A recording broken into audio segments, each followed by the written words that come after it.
Bonjour et bienvenue à ce webinaire sur l'implantation de l'intelligence artificielle en santé, point de vue des innovateurs et des premiers utilisateurs. Je m'appelle Christine Quinn et je suis directrice des initiatives stratégiques à la Fondation canadienne pour l'amélioration des services de santé, à présent fusionnée avec l'Institut canadien de la sécurité des patients en vue de parvenir à des soins de santé axés sur les patients, plus sécuritaires, de plus haute qualité et mieux coordonnés. Nous allons vous présenter notre nouvelle organisation d'ici quelques mois.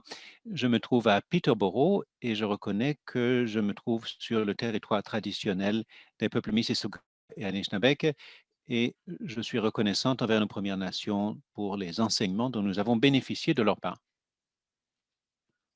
Une ou deux questions administratives d'abord. Nous sommes heureux de vous proposer un service d'interprétation simultanée pour écouter le son dans votre langue de préférence. Suivez les instructions dans la boîte de dialogue. Ensuite, nous vous encourageons à utiliser la boîte de dialogue et à ajouter vos commentaires. Utilisez donc la boîte de questions afin de poser vos questions pendant le webinaire. Vous pouvez également partager vos expériences, vos ressources, vos expériences sur les médias sociaux en utilisant le mot dièse AI-Driven Health. Nous avons un webinaire très riche en informations. Je suis emballé par nos panélistes. Alors donc, vous pouvez saisir vos réflexions, vos commentaires. Les intervenants vont tâcher de répondre à toutes vos questions pendant la période de questions, mais si nous manquons de temps, nous allons vous répondre hors ligne et vous communiquer celle-ci, vous communiquer des réponses. Alors, aujourd'hui, nous allons étudier l'implantation de l'IA dans un organisme en écoutant des innovateurs et des premiers utilisateurs du domaine de la santé parler de leur expérience et des leçons tirées. Nous allons déterminer quelques facteurs qui facilitent et qui compliquent l'implantation de l'IA en santé et discuter des solutions possibles et découvrir quelques éléments et démarches essentielles pour implanter avec succès l'IA dans les organismes de santé. Je suis très heureuse de vous présenter notre animatrice, la docteure Alison Pabrissa, qui est directrice générale et scientifique affiliée, pardon, conseillère cadre et scientifique affiliée de l'ICES, membre du comité de direction du réseau de recherche sur les données du Canada. Elle est ex-boursière force de la FCASS. Elle a été pour la première titulaire de la vice-présidence pour les stratégies et partenariats en santé au Vector Institute for Artificial Intelligence, où elle a créé et mis en œuvre une stratégie pour l'IA en santé. Elle est également ancienne directrice de partenariat stratégique à l'ICES et directrice de la planification de la recherche et d'analyse au ministère de la Santé de l'Ontario. La docteure Pabrissa a été membre du groupe de travail sur l'AI et les nouvelles technologies numériques du Collège royal des médecins et chirurgiens du Canada et du groupe de travail sur l'IA en santé de l'Institut canadien de recherche avancée. Bienvenue, docteur Pabrissa. Ensuite, le docteur Gérald Baptiste, qui est scientifique clinicien formé en oncologie médicale et en pharmacologie moléculaire. Il s'intéresse en particulier à la résistance thérapeutique. Il est directeur du Centre de recherche translationnelle sur le cancer de l'Université McGill et directeur du Centre du cancer Segal à l'Hôpital général juif et ancien président du département d'oncologie de l'Université McGill. En 2014, il a co-animé une demande couronnée de succès en vue de créer le Centre national canadien d'excellence en médecine personnalisée. En 2016, le Dr Baptiste a été nommé membre de l'Ordre du Canada et chevalier de l'Ordre national du Québec. Bienvenue, Dr Baptiste. Je suis très heureuse de souhaiter une nouvelle fois la bienvenue à la docteure Alexandra Greenhill, qui est l'une des principales spécialistes médicales au Canada en matière d'innovation numérique en santé. Elle est titulaire du prix de Joule de l'innovation de l'Association médicale canadienne après plus de 15 années passées dans des fonctions de direction. Elle est actuellement membre du conseil d'administration de l'ICIS. Elle est présidente du conseil de Physician Innovators Canada and Global. Elle est actuellement chef de la direction et médecin principal de Care Team Technologies, une plateforme de collaboration virtuelle de soins de prochaine génération permettant aux organisations en santé de coordonner les soins et de communiquer entre différents milieux. Enfin, le docteur Kendall Ho est médecin urgentiste à la Vancouver Coastal Health et professeur à la faculté de médecine de l'Université de la Colombie-Britannique. Il est responsable de médecine numérique d'urgence. Il est également directeur médical du HealthLink BC Emergency Eye Doctors. Il travaille avec le ministère de la Santé de la Colombie-Britannique et des réseaux associés dans l'organisation et l'évaluation des services de soins virtuels en Colombie-Britannique.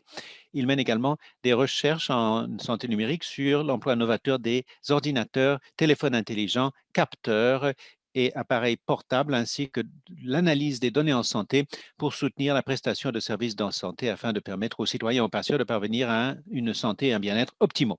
Alors, je souhaite la bienvenue à notre animatrice et à nos panélistes. Dr. Pabrissa, à vous la parole pour nous faire part de vos réflexions sur la progression et l'état actuel de l'IA dans le secteur de santé du Canada afin d'introduire les présentations de nos trois conférenciers qui vont parler de leur vécu dans la matière. Merci, Christine. Ça me fait plaisir d'être parmi vous. Alors, quelques mots sur mes antécédents dans ce domaine et sur les raisons pour lesquelles je pense qu'il est tellement important. J'affiche donc ma triade de la recherche et de l'innovation axée sur les données, qui inclut, mais qui ne sont pas limitées à l'apprentissage machine et l'IA. Source, c'est Graham Taylor, qui est membre du personnel enseignant de l'Institut Vecteur. Il m'a donné cela, professeur Taylor, le jour où je suis entré en fonction. Il m'a dit, Alison, si vous voulez réussir en IA, il faut faire correspondre les données disponibles, les performances du modèle et l'objectif. J'ai choisi cette triade parce que je pense que beaucoup d'entre nous, et moi comprise, dans l'amélioration de dans la qualité en santé, bon, il y a certaines questions qui peuvent être posées en fonction de certaines données. Outre l'utilisation des méthodes statistiques traditionnelles, qui sont parfois tout à fait pertinentes, nous pouvons utiliser de nouvelles méthodes, de nouveaux modèles afin de trouver de nouveaux usages pour les données et de parvenir à de nouveaux objectifs et à la réalisation de nouvelles tâches. Il y a beaucoup de choses qu'on peut faire avec l'IA, ce qui explique l'enthousiasme qu'elle suscite. Il est peut-être possible d'accroître l'efficacité. Nous avons beaucoup de données en santé, non pas parce que nous avons voulu les recueillir, mais parce que c'est comme les gaz d'échappement d'une auto, elles sont recueillies automatiquement. Avec l'IA, nous pouvons utiliser ces données pour faire toutes sortes de choses, améliorer l'efficacité. Nous avons des systèmes d'ordonnancement et de programmation très intelligents dans d'autres secteurs. On pourrait les utiliser pour les blocs opératoires dans les hôpitaux.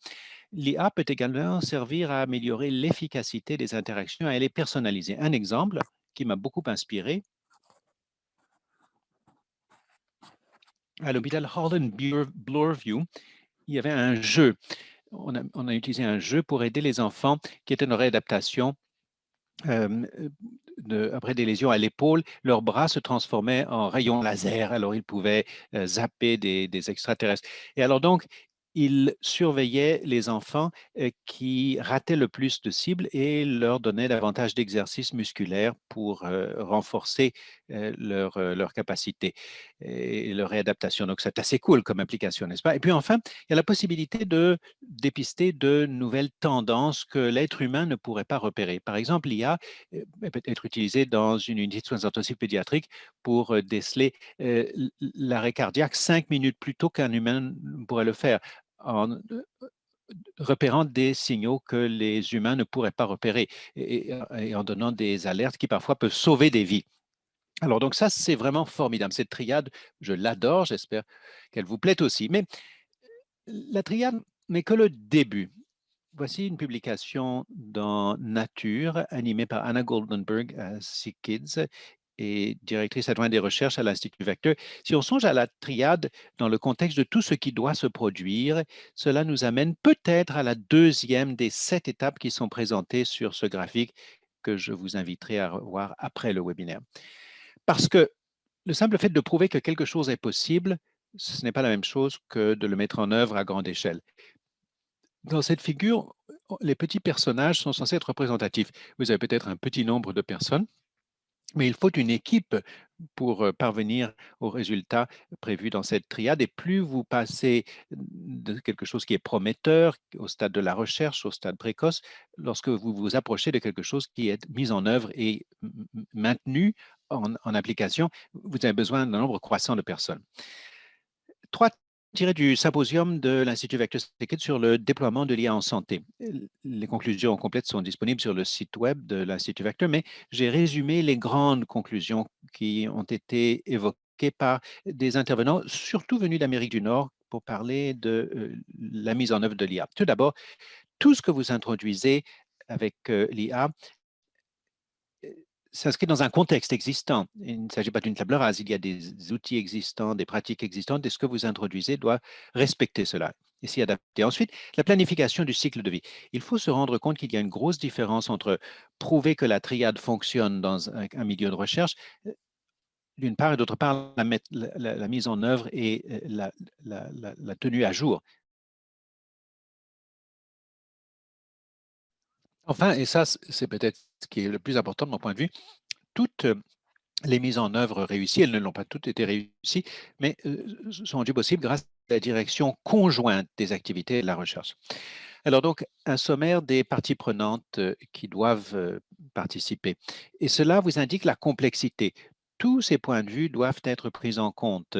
Tout leur savoir, toute leur expérience sont indispensables pour la mise en œuvre réussie de l'IA. Donc, ce n'est pas facile, c'est vraiment quelque chose de complexe. Alors, ma dernière diapositive, l'importance d'événements comme celui-ci. Préparer les données, élaborer des modèles d'IA dont l'efficacité a été prouvée au stade de la recherche, c'est important, certes, mais il ne s'agit que d'un point de départ pour la mise en œuvre. Si on va parvenir à une mise en œuvre réussie et continue de l'IA, il faut faire beaucoup plus de travail et susciter une collaboration intense entre toutes sortes d'intervenants. En pratique, l'utilité et l'efficacité d'un modèle d'IA dépend de très nombreux facteurs, allant de très simples, par exemple, est-ce que vous recueillez des données en direct ou si quelqu'un doit les saisir par la suite, jusqu'à des questions comme la confiance, les relations interpersonnelles et les facteurs culturels. Mais pour réussir, il est essentiel d'apprendre au contact les uns des autres. Et voilà où je veux en venir. Des événements comme celui-ci, nous pouvons apprendre au contact de gens qui peuvent partager leurs expériences, leurs vécus, qui ont mis des projets réels en œuvre plutôt que de commencer tous à la case départ. C'est critique. L'IA en santé permet d'obtenir des avantages et c'est ensemble que nous les trouverons. Alors, je suis à présent très heureuse de donner la parole à la docteure Alexandra Greenhill, au docteur Gérald Baptiste, veuillez m'excuser. Le docteur Baptiste va nous parler de l'utilisation et de l'implantation de l'IA dans différents milieux à l'hôpital général juif. Merci beaucoup, Alison. Je suis très heureux de me trouver en votre compagnie aujourd'hui pour vous parler de cette technologie très, très excitante et émergente qui a été mise au point hors du contexte clinique dans lequel nous l'intégrons. C'est là qu'elle trouve son utilité. Il y a beaucoup de technologies déjà en usage, il y en a beaucoup plus qui sont à l'essai. Nous commençons tous à pouvoir fonder nos analyses sur l'expérience vécue, puisque les technologies doivent être adaptées une fois qu'elles sont en milieu clinique. Je crois qu'il y a une raison pour laquelle tout cela remonte en surface de façon beaucoup plus nette. C'est à cause du contexte de la pandémie qui a révélé en fait que les pratiques exemplaires sont très dynamiques compte tenu du partage d'informations remarquable qui a eu lieu dans le soin aux patients atteints de COVID. Nous voyons une transformation plus rapide des soins et des pratiques en matière de soins et de ce que nous définirions comme étant des pratiques exemplaires que nous n'avons jamais vues. Et je crois que c'est un modèle de la manière dont nous utilisons l'IA et dont nous l'affinons. Je vais décrire quelques exemples de la manière dont nous avons mis en œuvre l'IA dans nos centres et dans d'autres centres ici au Québec. Tout d'abord, dans le contexte de la COVID, bon, les deux extrémités d'une gamme. Tout d'abord, la modélisation au niveau des établissements. C'est le ministère qui a pris en main la modélisation, bien sûr, de l'incidence de cas et de son évolution au fil du temps. et l'établissement d'un lien entre cette tendance et puis l'inventaire de pays, le nombre de lits, le personnel disponible. Il s'agit même de modéliser les conséquences pour la prise en charge des patients non atteints de COVID et notamment en cancérologie, en oncologie. En même temps, nous utilisons ces données comme diagnostic depuis mars-avril, les technologies de test basées sur l'IA qui transforment votre téléphone intelligent en capteur thermique pour réaliser l'imagerie du visage d'une personne, ce qui pourrait donner une idée, propose-t-on, du niveau de saturation d'oxygène. Ce n'est pas un appareil portable, mais c'est un capteur à distance qui peut facilement transmettre de l'information. Dans le contexte de l'oncologie, il y a toute une gamme d'utilisation de l'IA. Je vais les passer en revue pour vous donner une idée de l'étendue de ce que nous faisons et de ce qu'il est possible de faire. Tout d'abord, le défi des dossiers de santé électronique demeure actuel au niveau du coût, au niveau de la mise en œuvre également. Au niveau de la gestion du changement, le changement des pratiques des vieux médecins, nous utilisons une technologie dans laquelle c'est le patient qui pilote le développement et l'évolution de son dossier, sa conversion en un dossier électronique et transférable grâce à un processus de lecture de langage naturel dans une appli. L'IA,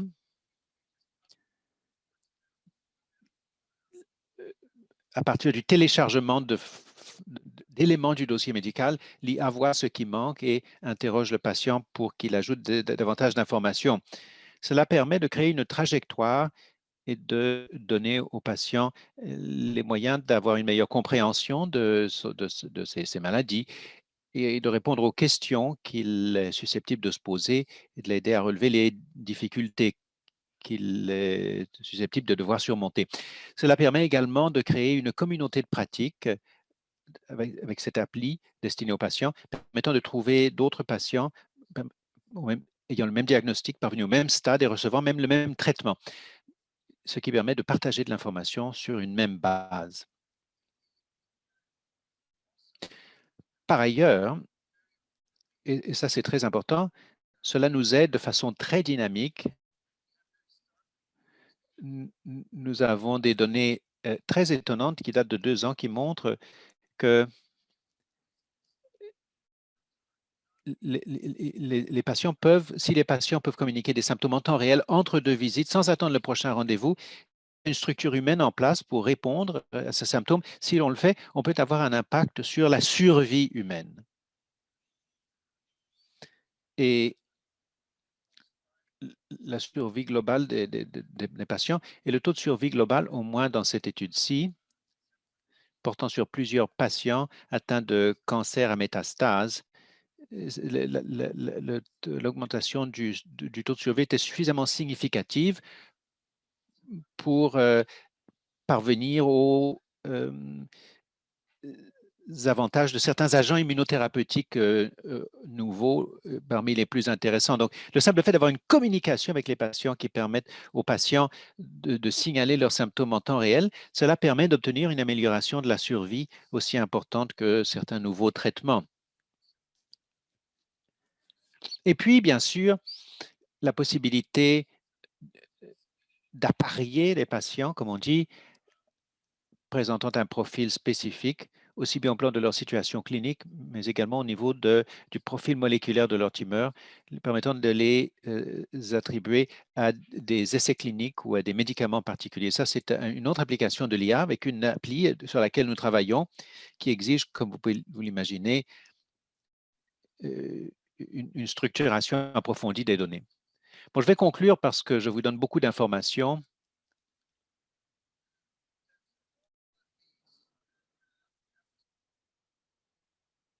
Bon, nous devons mettre en place une infrastructure humaine pour convertir le produit de l'IA,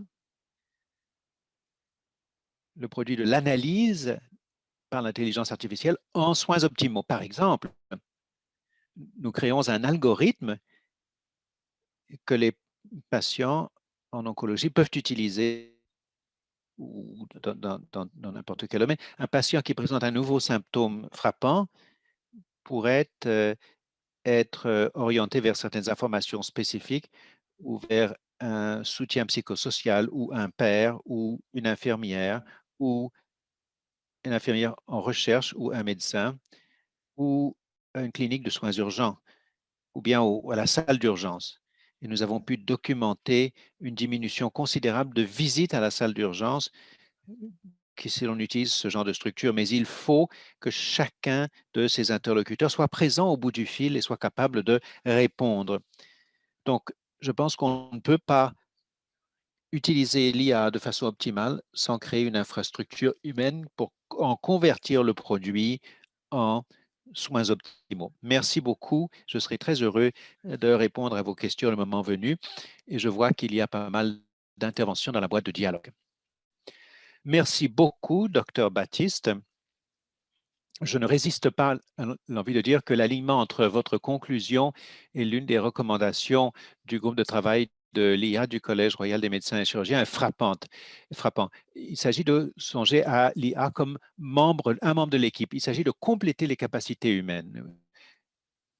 Mais les êtres humains continuent d'avoir leur rôle à jouer. Voici d'excellents exemples. C'est vraiment très emballant. Nous allons à présent entendre la docteure Alexandra Greenhill qui va évoquer en particulier l'application de l'IA dans la lutte contre la COVID-19. Merci beaucoup, Dr. Paprisa. Je suis très heureuse euh, d'intervenir après le Dr. Baptiste. J'ai été ergothérapeute, puis médecin de famille, puis urgentiste à l'hôpital général juif. J'ai passé une bonne partie de ma vie. Alors, tout d'abord, quand on parle de l'IA, on parle de projets auxquels nous participons. Je vais évoquer une entreprise que j'ai créée dont je demeure actionnaire majoritaire. Il s'agit de Care Team Technologies. Donc, je vous demande de garder cela présent à l'esprit. La raison pour laquelle je me suis éloigné du secteur clinique pour passer au plan des politiques, c'est que je voulais concrétiser les progrès réalisables. L'idée essentielle, c'est qu'en soins de santé, tout est épisodique et réactif. Si le patient ne se présente pas pour son prochain rendez-vous, il n'y a pas de système pour faire le suivi. Et ce qui est encore plus important, c'est qu'il y a beaucoup de données qui montrent que la plus grande partie de ce qui est dit pendant un rendez-vous n'est pas retenu et n'est pas mis en œuvre. Donc, l'observation clinique, mes patients tiraient un carnet pendant leur rendez-vous, même un classeur dans lequel ils notaient l'information. Ils ne se présentaient pas seuls, ils se présentaient avec un être cher. Donc, dans ce scénario hypothétique, on a le patient, donc avec sa femme et sa fille qui participent à ces soins, et puis la communication entre tous les intervenants. Autrefois, c'était plutôt sous forme orale et sous forme de dépliant. Nous nous sommes demandé pourquoi ne pas numériser cela, de façon à ce que si le patient se présente avec sa femme et sa fille n'y étaient pas, mais la fille voulait savoir comment elle pouvait aider, tout cela pourrait être partagé. Donc, Care Team peut créer un plan d'action qui soit facile à mettre en œuvre pour le patient. Il est possible de voir ce qui se passe entre les rendez-vous, comme le signalait le docteur Baptiste, et intervenir, faire revenir le patient, rappeler au patient de faire quelque chose, passer un coup de fil, afin de s'assurer que ce que nous savons que le patient devrait faire se fait. Alors, voici donc un graphique qui montre que le secteur de la santé est relié à l'entourage social. Population vieillissante à domicile, mères seules, immigrants. Comment faire le suivi d'un plan d'action transformé en liste d'actions au quotidien? Bien entendu, il y a différentes façons d'utiliser l'IA pour prédire qui a besoin qu'on lui passe un coup de fil en fonction d'une population de personnes données. on peut le faire au niveau des patients individuels ou au niveau de la population. En l'occurrence, combien souvent George se téléphone-t-il? Ça fait 2 semaines qu'il n'a pas téléphoné.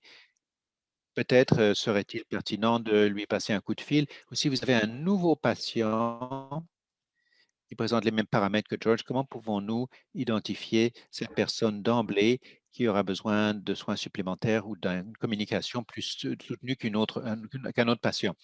Donc, dans le cas de l'application, il s'agit de il s'agit donc de l'une des applications. Il y a également la prévention.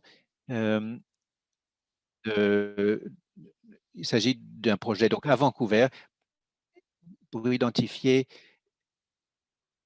la possibilité d'une accoutumance aux opiacés pour les patients qui subissent une intervention chirurgicale et il est possible de faire un suivi.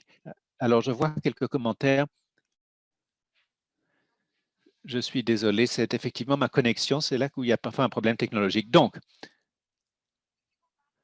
si vous remontez une diapositive en arrière, il y a une chose qu'on a faite lorsque la COVID est arrivée. Nous nous sommes dit, bon, nous avons tous ces patients qui sont isolés à domicile, qui présentent un risque élevé, qui sont vulnérables pour diverses raisons. Comment pouvons-nous utiliser l'IA pour monter en gamme dans les efforts de soutien? C'est un projet qui a été financé par le gouvernement fédéral. Nous avons collaboré avec FleetOps, qui est une entreprise qui s'occupe de distribution par camion et qui avait mis en place un algorithme qui prévoyait que si une personne a besoin de se faire livrer quelque chose, l'algorithme permettait d'affecter le camion approprié à sa livraison. Est-ce qu'il faut un camion réfrigéré? Quel volume? Quelle proximité? Disponible pendant toute la période de la livraison? C'était un algorithme sophistiqué qui est utilisé à grande échelle pour gérer l'expédition, les expéditions. Dans le cadre du projet, nous avons adapté cet algorithme existant pour la situation dans laquelle il faut envoyer un bénévole pour emmener quelqu'un à un rendez-vous, pour déposer un repas ou pour rendre un autre service à une personne qui est à domicile, qui est en quarantaine parce qu'elle est atteinte de la COVID ou qu'elle essaye d'éviter de sortir parce qu'elle présente des risques plus élevés. Alors à présent, il est possible de déterminer quelles sont les personnes qui ont besoin de soutien, de quel genre de soutien elles ont besoin, d'utiliser les fonctions existantes pour créer une bulle d'amis, de bénévoles, de voisins, de proches, ou d'utiliser l'IA pour la fonction d'affectation des bénévoles en disant, bon, nous avons 600 demandes de livraison de repas aujourd'hui, nous avons 140 bénévoles.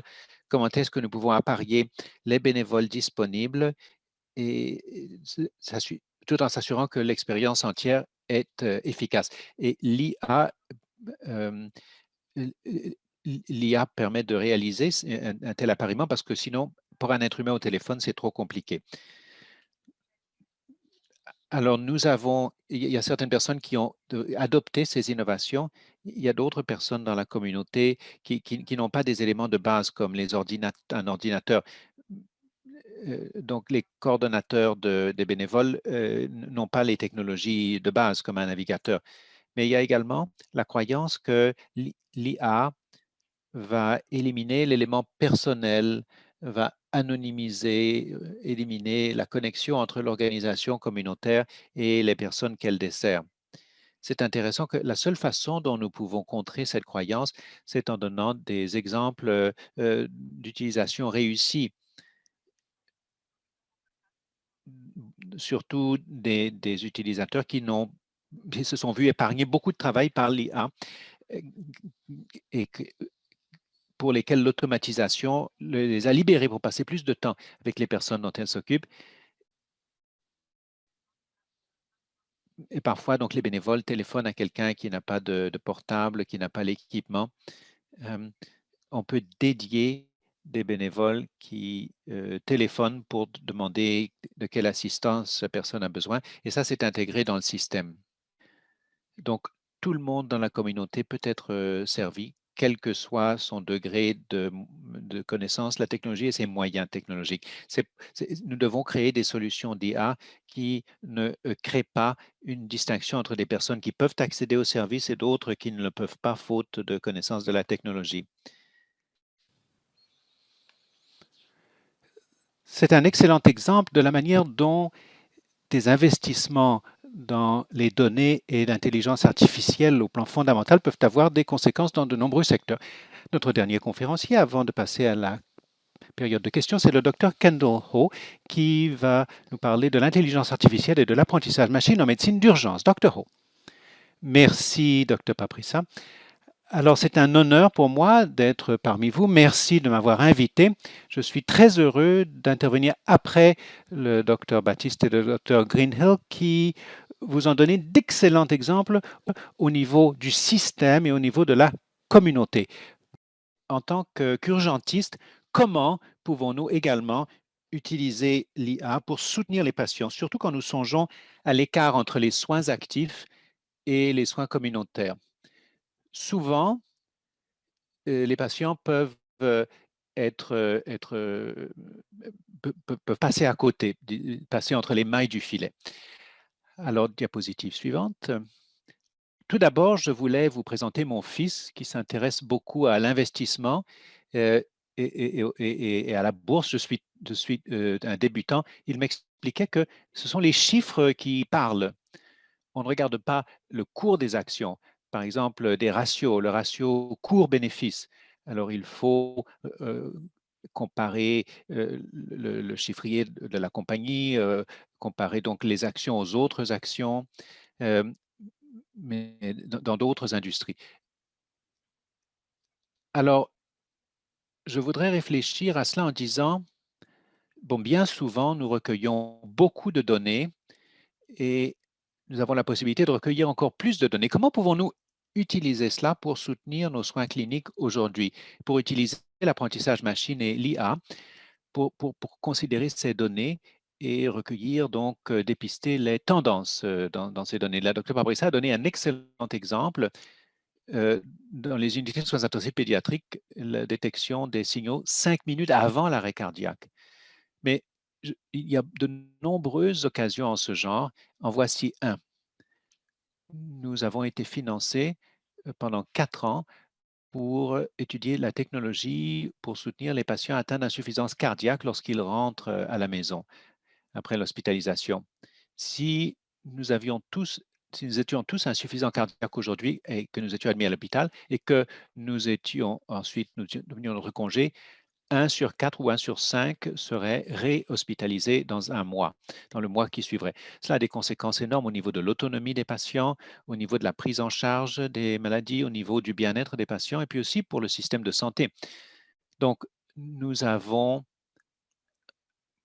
proposé aux patients un soutien après le retour à la maison, des brassards pour la tension artérielle et également une tablette. Donc, nous faisons le suivi après le congé de l'hôpital à la maison et puis nous vérifions d'abord si ça aide nos patients à mieux s'autogérer. Deuxièmement, est-ce que ça aide les professionnels de santé à mieux les suivre? Et enfin, est-ce que ça aide le système de santé?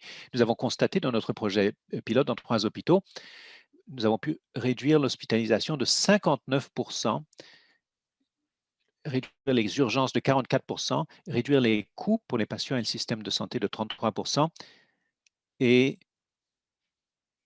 le sentiment de bien-être. Alors donc, nous venons d'achever notre essai randomisé et nous analysons les données. Mais je voudrais m'attarder sur les données que nous recueillons. Alors, c'est une diapositive donc, qui est un peu, qui peut paraître difficile à suivre, mais je vous explique. Donc, la ligne supérieure, le graphique supérieur, c'est le poids. Lorsque le patient reçoit son congé, le poids diminue parce que on élimine les fluides dans le corps. Le poids est une bonne indication. Ensuite, la tension artérielle systolique. Troisième, la tension artérique diastolique. Et puis, enfin, l'indice de choc. Il s'agit de diviser le rythme cardiaque par la pression.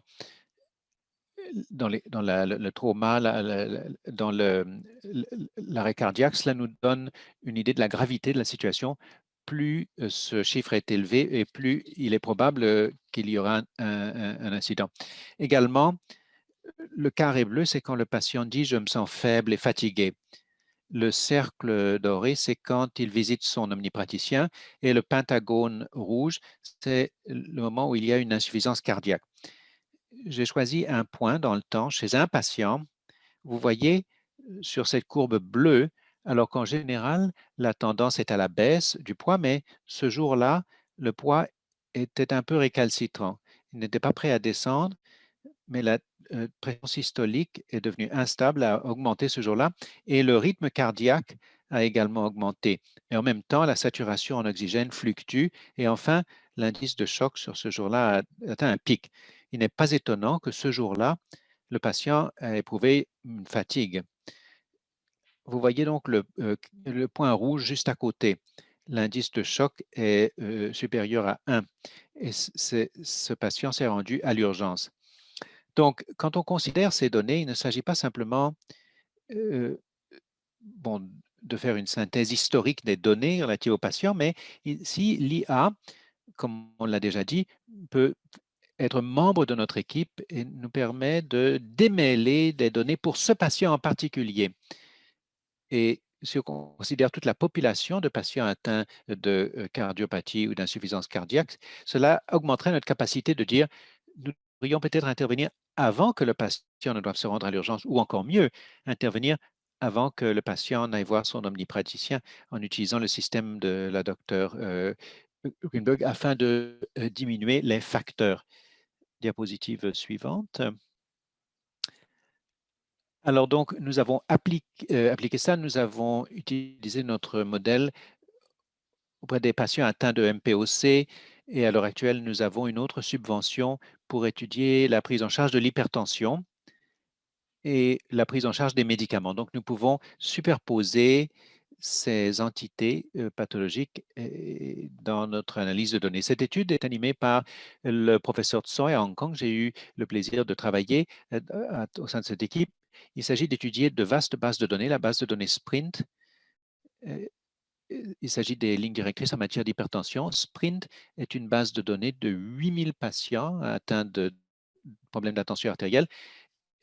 Nous avons également mesuré 1000 patients dans l'accord de Hong Kong. Donc, nous avons étudié les personnes atteintes d'hypertension et nous les avons réparties en 4 catégories. Hypertension, tension moyenne élevée, tension moyenne, tension normale.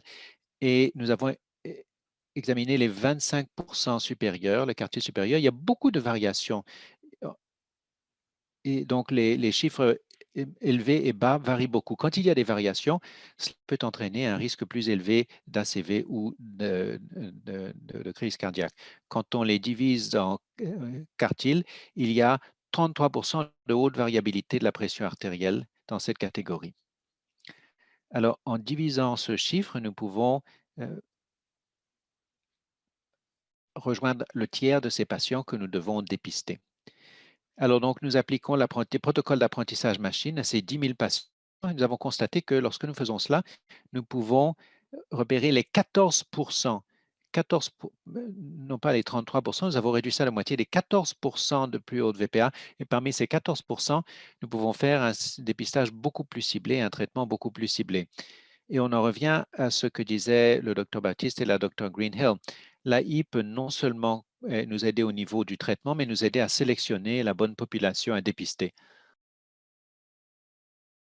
Donc, nous pouvons utiliser dans les urgences, dans la communauté et dans le système de santé. Alors, non seulement dans les données sur l'IA, pouvons-nous contribuer au diagnostic du problème du patient, mais aussi, deuxièmement, nous pouvons faire le suivi du traitement et utiliser l'IA et l'apprentissage machine pour trouver une stratégie pour nous permettre de traiter le patient et pour déterminer quels sont certains des moments dont nous devons être au courant pour soutenir le patient. Pas seulement soutenir le patient au niveau de sa maladie, mais le soutenir au niveau de l'encouragement pour lui dire, vous remettez très bien. Mais les points 1 et outre les points 1 et 2, il s'agit du point 3. Comment pouvons-nous, après un ou deux épisodes dans ce genre, détecter la maladie avant qu'elle ne survienne? Cela peut contribuer beaucoup à la prévention. Et enfin, si nous avons suffisamment de cas, nous pouvons passer au numéro 4, c'est la prédiction. comment pouvons-nous faire en sorte que ce patient demeure en bonne santé, demeure dans sa communauté, n'a pas besoin d'être hospitalisé, et cela pourrait me rendre oisif en tant qu'urgentiste. C'est le pourquoi de l'IA en tant que clinicien, en tant qu'urgentiste, comment nous pouvons aider nos patients.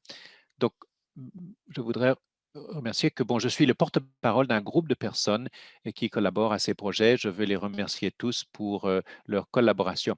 Encore une fois, merci pour votre attention et j'ai hâte de participer à la discussion qui va s'en suivre.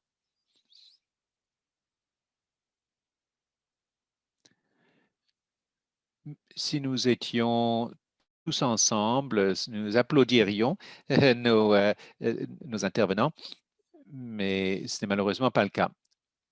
Donc, nous avons une bonne période, nous avons largement le temps de répondre aux questions. Je vais poser les questions qui ont été saisies dans la boîte de dialogue en me concentrant sur celles qui s'appliquent à l'ensemble des panélistes et peut-être qui rejoignent donc les éléments fondamentaux de notre propos. Je vais faire la synthèse de quelques questions et poser une qui est posée par le personnel de la FCS. Quel conseil donneriez-vous aux organisations qui songent à envisager, qui envisagent de commencer à mettre en œuvre l'IA? Les obstacles, est-ce que c'est plus difficile de mettre en œuvre quelque chose qui est basé sur l'IA plutôt que sur les méthodes statistiques traditionnelles? En espérant que certaines des leçons que vous avez apprises sont présentées de façon positive. Par exemple, si vous faites ceci, vous avez plus de chances de réussir. Donc, quel conseil donneriez-vous aux organisations qui envisagent de commencer à mettre l'IA en œuvre? Je peux très bien aborder la discussion parce que je le recommande constamment, c'est-à-dire ne réinventez pas la roue. Quelqu'un a publié quelque chose au sujet du projet que vous envisagez de mettre en œuvre. Donc, faites une recension de la littérature médicale d'abord. Ensuite, allez voir quelqu'un qui fait quelque chose d'intéressant dans ce domaine, mais qui n'est pas encore publié. Donc, adressez-vous à des organismes semblables, non seulement au Canada, mais dans le monde entier. Si elles ont travaillé sur quelque chose comme cela, typiquement, ce sont des présentations qui sont disponibles sur le web, des affiches et ainsi de suite. Et donc, les personnes que vous contacterez seront très heureuses de vous dire, ben, voilà ce que nous avons appris, voilà comment nous avons ajusté notre projet. Et puis enfin, mais non des moindres, faites participer les utilisateurs en bout de ligne et les personnes à qui cela s'appliquera régulièrement. Donc, les cliniciens et les patients doivent participer à ce processus, pas ponctuellement. Qu'est-ce que vous voudriez avoir? Merci, au revoir. Mais il s'agit d'une participation en continu afin de leur permettre de faire en sorte que les bonnes intentions se traduisent en innovation utile. Docteur Baptiste.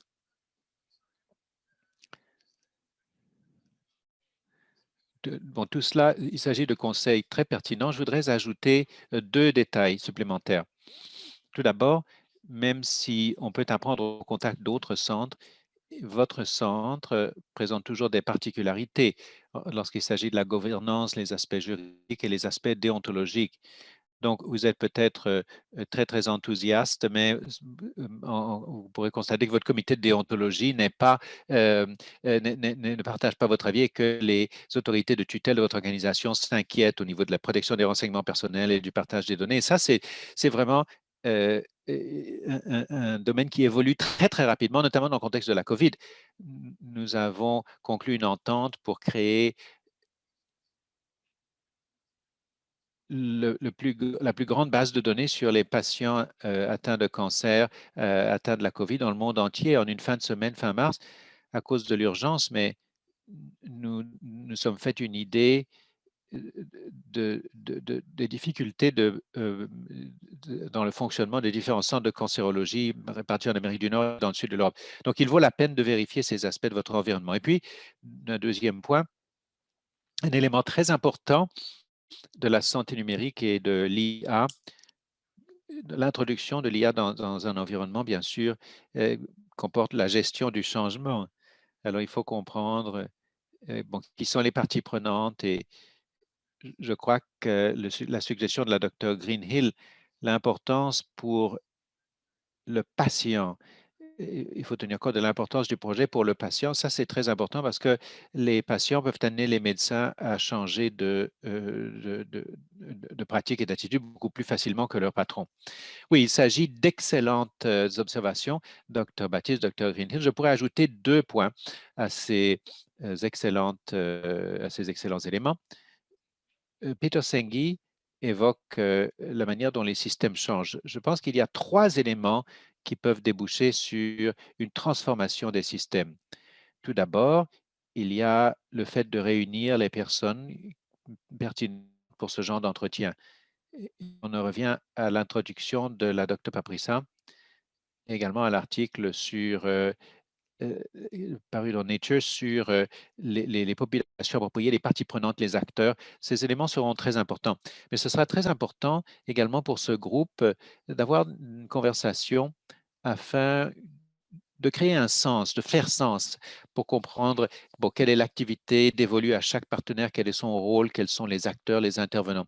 Je crois que c'est de là que c'est cela qui engendre la compréhension pour parvenir à une co-création basée non seulement sur les meilleures données probantes, mais comme le docteur Baptiste l'a dit, comment les appliquer à notre contexte.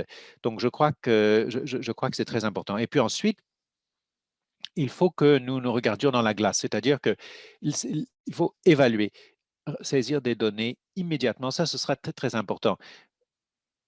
Certaines personnes font des exercices devant la glace, pas par vanité, mais parce que nous voulons nous assurer que la position est bonne, que l'on exécute tel ou tel mouvement.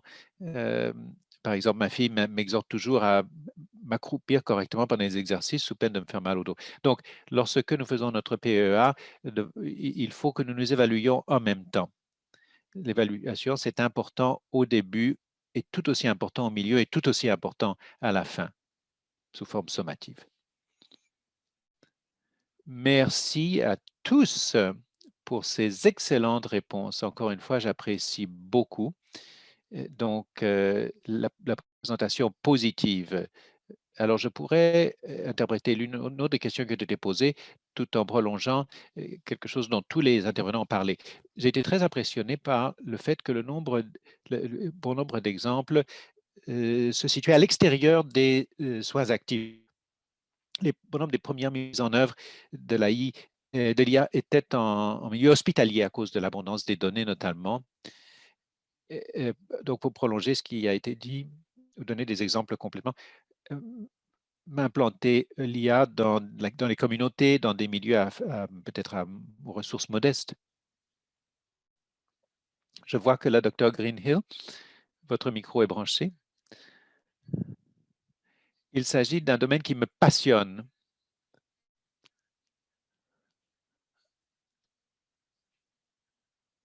Les soins sont dispensés beaucoup plus à l'extérieur de l'hôpital qu'à l'intérieur de l'hôpital parce que, en fait, quand on fait un bon travail, les gens n'ont pas besoin de se rendre à, au service d'urgence. On peut se débarrasser ou réduire les recours aux urgences en s'assurant que les services dans la communauté fonctionnent bien. Ce qui est bien avec l'IA, c'est qu'il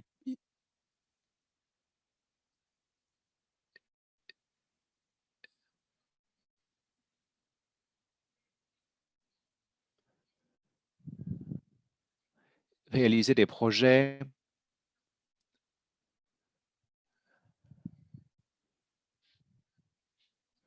des téléphones cellulaires, des messages textes, et cela peut s'appliquer dans des pays en développement également. Merci beaucoup. Je vois d'autres personnes qui copient du bonnet. Le docteur Ho, vous voulez intervenir? Je crois qu'il s'agit d'une question très importante. Cela me rappelle une plaisanterie sur le fait que si on cherche une personne qui cherche ses clés sous le réverbère, pourquoi chercher vos clés ici? Je les ai perdues là-bas, mais c'est parce qu'il y a la lumière ici. Dans les soins actifs, nous avons beaucoup de données, mais elles portent sur la période pendant laquelle le patient est malade. Ce que nous devons faire dans la communauté, c'est de nous renseigner sur l'état du patient lorsqu'il n'est pas un patient, lorsque la personne est en bonne santé. Ce sera un domaine très important pour nous. Donc, une fois que nous avons cette base communautaire de données sur le bien-être et la santé, nous pouvons placer les données recueillies dans les soins aigus dans leur contexte. Sinon, on met la charrue devant les bœufs. Nous avons toutes sortes d'innovations en thérapie, en traitement, etc. Mais l'innovation dans la communauté, c'est de mesurer le bien-être. Si nous disposons de cette base de données-là et de la base de données de soins actifs, nous pouvons faire progresser beaucoup mieux la santé et la prise en charge des maladies. Docteur Baptiste? Oui, je pourrais simplement ajouter à ce qui a été dit que notre mission est devenue de proposer aux patients des soins de santé et de bien-être plutôt que de faire venir les patients dans les institutions. Les données probantes dont nous disposons, si nous sur les conséquences positives du fait de ne pas faire attendre le patient jusqu'à son prochain rendez-vous, c'est énorme.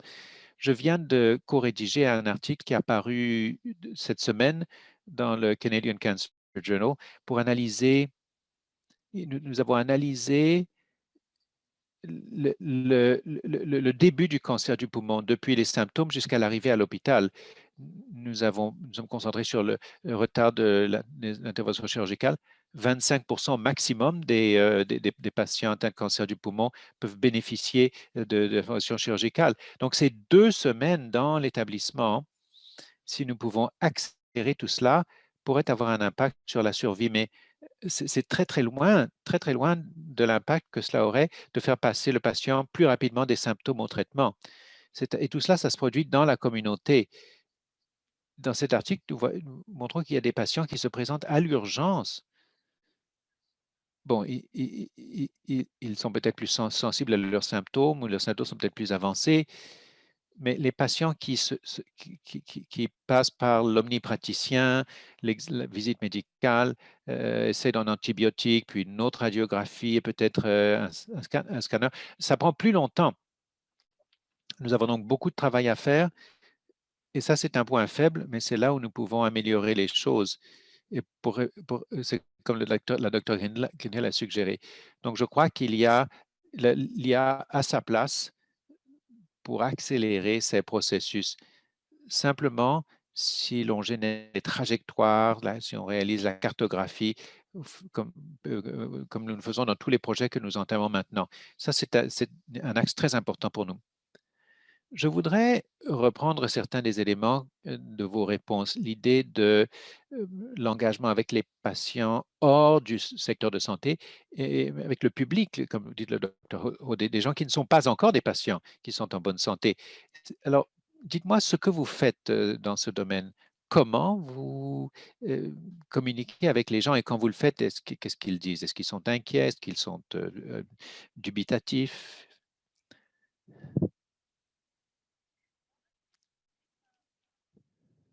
Bon, j'espère que mon son est meilleur.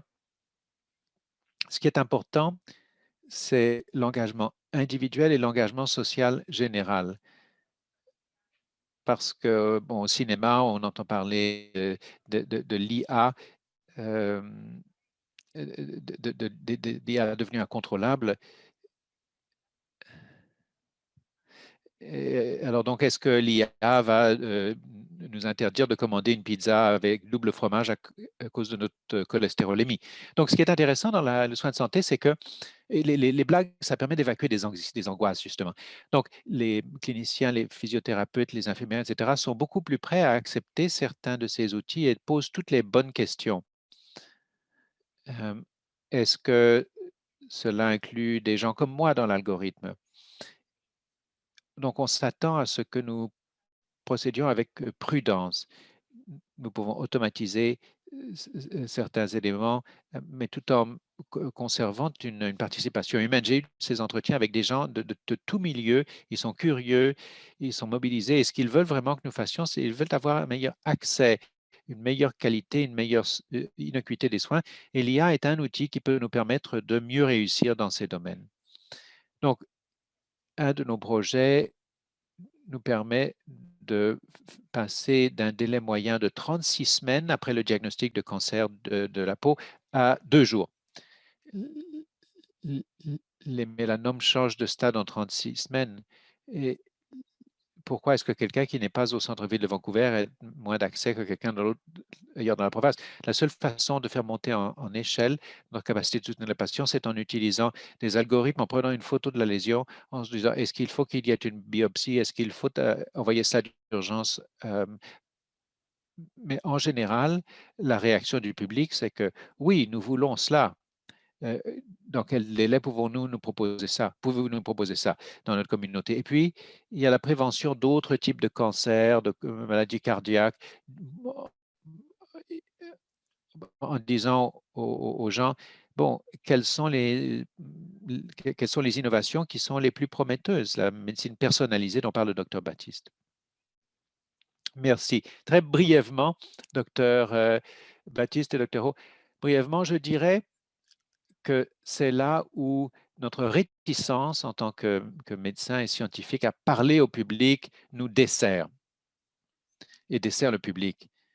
Nous devrions être présents, parler au grand public et les encourager à devenir agents du changement.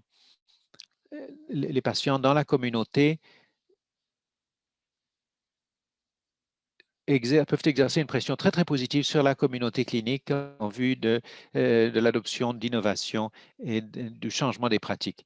Cela devrait être quelque chose de très positif qu'une présence dans les médias. Docteur Ho, vous opinez du bonnet? Oui, 3 points très, très rapides. La façon dont nous mobilisons le grand public. Dans nos recherches, nous avons des patients partenaires dans nos comités. Par exemple, c'est un patient qui nous a dit la technologie à domicile, c'est très bien pour la surveillance, mais pourquoi ne pas appeler cela co-surveillance? Et ça a changé notre attitude avec ce seul commentaire. Il y en a eu beaucoup d'autres. Ensuite, les groupes de réflexion, nous mobilisons le public lorsque nous mettons en œuvre nos projets de recherche. Et puis, troisième point, c'est comme une publicité d'auto. Les conducteurs la veulent. Si vous construisez la meilleure voiture, mais que les gens ne savent pas comment la conduire, elle ne servira à rien. Donc, il faut faire participer le grand public, leur montrer ce que nous faisons dans les dossiers de santé électronique, les soins virtuels, afin que le public connaisse cela et puisse donner une rétroaction qui soit utile. Merci à tous nos intervenants. Christine, je vous rends la parole pour conclure. C'est bien cela? Merci beaucoup, Dr. Paprissa. Ah, quelle excellente discussion. On aurait pu parler beaucoup plus longtemps. Donc, merci, Dr. Paprissa, d'avoir inauguré cette discussion, de nous avoir donné un bon cadre pour nos réflexions. À tous nos panélistes, un grand merci pour tous les exemples de l'utilisation de l'IA et pour d'excellents rappels sur l'importance des facteurs humains, l'importance de l'équité et aussi l'importance de la mobilisation des patients et du public. Et nous sommes là pour ça, n'est-ce pas? Alors donc, encore une fois, merci. Et merci à tous les participants pour votre temps. Nous allons distribuer l'enregistrement du webinaire d'aujourd'hui et un sommaire des conversations et les réponses aux questions en suspens. Donc, je vous demanderai de prendre un instant pour répondre au petit questionnaire. Nous voulons nous améliorer, continuer d'apprendre. Donc, je vous encourage à remplir le questionnaire et à nous dire comment nous pouvons améliorer les appels à venir. Merci à tous et je vous souhaite une bonne continuation.